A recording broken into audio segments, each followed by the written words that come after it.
ಓಂ ಸುಬ್ರಹ್ಮಣ್ಯಾಯ ನಮಃ. ನಿತ್ಯಭಕ್ತಿ ಕಾರ್ಯಕ್ರಮಕ್ಕೆ ಸುಸ್ವಾಗತವನ್ನು ಕೋರುತ್ತಾ, ಕೆಲವು ವಿಷಯಗಳಲ್ಲಿ ನಾವು ಒಂಟಿ ಜೀವನ ನಡೆಸ್ಬೋದು, ಕೆಲವು ವಿಷಯಗಳಲ್ಲಿ ಒಂಟಿತನ, ಒಂಟಿಯ ಕ್ಷೇತ್ರ ದರ್ಶನ, ಒಂಟಿಯ ಭೋಜನ ಇವು ಶುಭಕರವಲ್ಲ, ಇದರಿಂದ ಅಷ್ಟು ಶ್ರೇಯಸ್ಸಿರೋದಿಲ್ಲ ಅಂತೂ ಕೂಡ ನಮ್ಮ ಇತಿಹಾಸ ಪುರಾಣಗಳಲ್ಲಿ ಯಾವಾಗಲೂ ಜಂಟಿ ಅಂತೀವಿ, ಜೋಡಿ ಅಂತೀವಿ.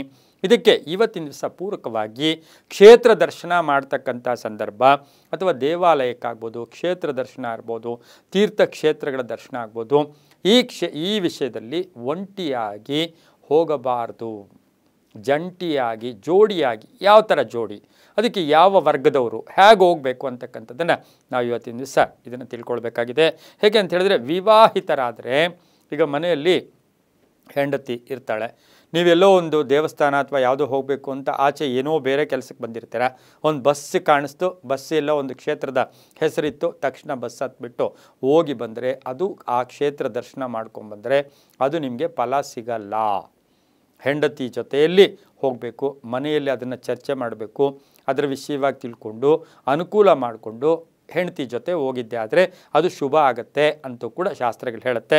ಅದ್ರ ಜೊತೆಗೆ ಸತಿಪತಿಯಾಗಿ ಹೋದಾಗ ಭಗವಂತನ ನೇರ ದೃಷ್ಟಿ ನಿಮ್ಮ ಮೇಲೆ ಕೂಡ ಬೀಳುತ್ತೆ. ನಾವೇನಾಗಿದೆ ಅಂತ ಹೇಳಿದ್ರೆ, ಇವತ್ತು ನಾನು ಒಬ್ಬನೇ ಹೋಗೋದು, ಹೇಗಂದರೆ ಹೇಗೆ ಹೋಗೋದು, ಅರ್ಧರಾತ್ರಿಯಲ್ಲಿ ಬಸ್ ಹತ್ಬಿಡೋದು, ಇದೆಲ್ಲ ಕೂಡ ಹೋಗಬಾರ್ದು. ಅದಕ್ಕೆ ಆದ ಒಂದು ಪದ್ಧತಿ, ನೀತಿ ನಿಬಂಧನೆಗಳು ಕೂಡ ಇರುತ್ತೆ. ಒಂಟಿಯಾಗಿ ಕ್ಷೇತ್ರ ದರ್ಶನ ಮಾಡಬಾರ್ದು. ಇನ್ನು ಸನ್ಯಾಸಿಗಳಾದರೆ, ಕೆಲವು ಸನ್ಯಾಸಿಗಳಿರ್ತಾರೆ, ಅವ್ರಿಗೊಂದು ಆಶ್ರಮ ಇರುತ್ತೆ, ಅವ್ರದ್ದೊಂದು ವರ್ಗ ಇರುತ್ತೆ, ಸಹಚರರ ಜೊತೆ, ಅಲ್ಲಿರ್ತಕ್ಕಂಥ ಶಿಷ್ಯರ ಜೊತೆ ದೇವತಾ ದರ್ಶನ ಮಾಡಿದ್ದೆ ಅದು ಪೂರ್ಣ ಫಲವನ್ನು ಕೂಡ ಕೊಡುತ್ತೆ. ಆದರೆ ಗುರುಗಳಾದರೆ, ಮಠವನ್ನು ನಡೆಸ್ತಕ್ಕಂಥ ಗುರುಗಳು ಅಥವಾ ಏನೋ ಒಂದು ಆಶ್ರಮ ಇಟ್ಕೊಂಡಿರೋ ಗುರುಗಳು ಶಿಷ್ಯರ ಜೊತೆ ಹೋಗಿದ್ದೆ ಆದರೆ ಅದು ಪೂರ್ಣ ಫಲ ಸಿಗುತ್ತೆ. ಇಲ್ಲಿ ಒಂದು ಪ್ರಶ್ನೆ ಉದ್ಭವಿಸುತ್ತೆ, ಬ್ರಹ್ಮಚಾರಿಗಳಾದರೆ, ಬ್ರಹ್ಮಚಾರಿಗಳು ಅವರಿಗೆ ಹಿಂದೆ ಇಲ್ಲ ಮುಂದೆ ಇಲ್ಲ ಅಥವಾ ಅವರಿಗೆ ಮದುವೆ ಆಗಿಲ್ಲ, ಅವರು ಹೇಗೆ ಹೋಗಬೇಕು ಅಂದರೆ ಮಿತ್ರರ ಜೊತೆ, ಗೊತ್ತಿರುವವರ ಜೊತೆ, ಯಾರಾದರೂ ಒಬ್ಬರ ಜೊತೆ ಕರ್ಕೊಂಡೋಗಿ ಅವರ ಜೊತೆ ದರ್ಶನ ಮಾಡಿದ್ದೆ ಆದರೆ ಅದು ಪೂರ್ಣ ಫಲ ಸಿಗುತ್ತೆ. ವೃದ್ಧರಾದರೆ, ವಯಸ್ಸಾಗ್ಬಿಟ್ಟಿದೆ,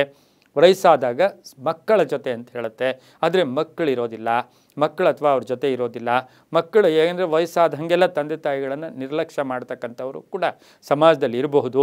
ಅದೇ ವೃದ್ಧರು ಏನು ಮಾಡಬೇಕು, ತಮಗೆ ಯಾರಾದರೂ ಇವತ್ತಿನ ದಿವಸ ಡ್ರೈವರ್ಗಳಿರ್ಬೋದು, ಕೆಲಸಗಾರರಿರ್ಬೋದು, ಗೊತ್ತಿರೋರಿರ್ಬೋದು, ಯಾರ್ದಾದ್ರೂ ಜೊತೆಯಲ್ಲಿ ಆ ವೃದ್ಧರು ಹೋಗಿದ್ದೆ ಆದರೆ ಅದು ಪೂರ್ಣ ಫಲ ಕೂಡ ಸಿಗುತ್ತೆ. ಆದರೆ ಸ್ತ್ರೀಯರು ಯಾವ ವಯಸ್ಸಿನವರಾದರೂ, ಚಿಕ್ಕ ಮಕ್ಕಳಾಗಲಿ, ಪ್ರೌಢಾವಸ್ಥೆ ಆಗಲಿ, ವೃದ್ಧಾವಸ್ಥೆ ಆಗಲಿ, ಯಾವ ವಯಸ್ಸಿನಲ್ಲಿದ್ದ ಸ್ತ್ರೀಯರು ಕೂಡ ಒಂಟಿಯಾಗಿ ಕ್ಷೇತ್ರ ದರ್ಶನ ಮಾಡಬಾರ್ದು.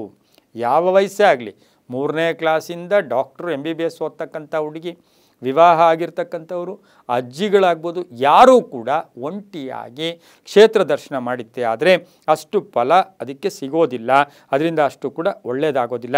ಹಾಗೆಯೇ ಪುರುಷರು ಅರ್ಧಾಂಗಿಯ ಜೊತೆ ಹೋದರೆ ತುಂಬಾ ಒಳ್ಳೆಯದಾಗತ್ತೆ. ಹಾಗೆಯೇ ನೋಡಿ, ದೇವತೆಗಳು ಅಷ್ಟೇ ನಮಗೆ ಪತ್ನಿ ಸಮೇತರಾಗೇ ದರ್ಶನ ಕೊಡ್ತಾರೆ. ನೀವು ಯಾವ ದೇವಸ್ಥಾನಕ್ಕೆ ಹೋಗಿ, ಶಿವಲಿಂಗ ಇರುತ್ತೆ, ಶಿವಲಿಂಗಕ್ಕೆ ಅಟ್ಲೀಸ್ಟ್ ಒಂದಷ್ಟು ಪಕ್ಕದಲ್ಲಿ ಪಾರ್ವತಿ ದೇವಿ ಕೂಡ ಇರ್ತಾರೆ. ಶಿವಲಿಂಗ ಇದ್ದರೂ ಕೂಡ ನಾವು ನಮ್ಮ ಪ್ರಶ್ನೆ ಕೇಳ್ತೀವಿ ನಾವು, ಹಾಗಾದರೆ ಎಲ್ಲ ದೇವತೆಗಳು ಪತ್ನಿ ಸಮೇತರಾಗಿ ದರ್ಶನ ಕೊಡ್ತಾರೆ, ಶಿವಲಿಂಗ ಯಾಕೆ ಪತ್ನಿ ಸಮೇತ ಅಂದರೆ, ಶಿವಲಿಂಗದ ಪಾಣಿಪೀಠದಲ್ಲಿಯೇ ಪಾರ್ವತಿ ದೇವಿ ಇರ್ತಾರೆ. ಆ ಲಿಂಗದ ಕೆಳಗಡೆ ಇರ್ತಕ್ಕಂಥ ಪೀಠ ಇದೆ ಅಲ್ವಾ, ಅದನ್ನು ಪಾಣಿಪೀಠ, ಅದು ಪಾರ್ವತಿಯ ಸಂಕೇತ ಕೂಡ ಆಗಿರುತ್ತೆ.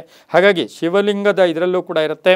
ಇನ್ನು ಅರಣ್ಯಗಳಲ್ಲಿದ್ದಾಗ, ಕ್ಷೇತ್ರಗಳು ಅರಣ್ಯಗಳಲ್ಲಿ ಇದ್ದಾಗ ಆ ಕ್ಷೇತ್ರಗಳಲ್ಲೂ ಕೂಡ ಗಂಡ ಹೆಂಡತಿಯರಲ್ಲೇ ಹೋಗಬೇಕು. ಆದರೆ ಗರ್ಭವತಿ ಆದಾಗ ಕ್ಷೇತ್ರಗಳ ದರ್ಶನ ಅಷ್ಟು ಶುಭ ಅಲ್ಲ ಅಂತ ಹೇಳ್ತಾ, ಒಟ್ಟಾರೆಯಾಗಿ ಒಂಟಿಯಾಗಿ ದೇವತಾ ದರ್ಶನ ಶುಭ ಅಲ್ಲ, ಫಲ ಸಿಗಲ್ಲ, ಸುಮ್ಮನೆ ಸಂತೃಪ್ತಿ ಸಿಗುತ್ತೆ ನಾಮಕಾವಸ್ಥೆಗೆ ಅಂತ ಹೇಳ್ತಾ, ಸರ್ವೇ ಜನ ಸುಖಿನೋ ಭವಂತು, ಸಮಸ್ತ ಸನ್ಮಂಗಳಾನಿ ಭವಂತು.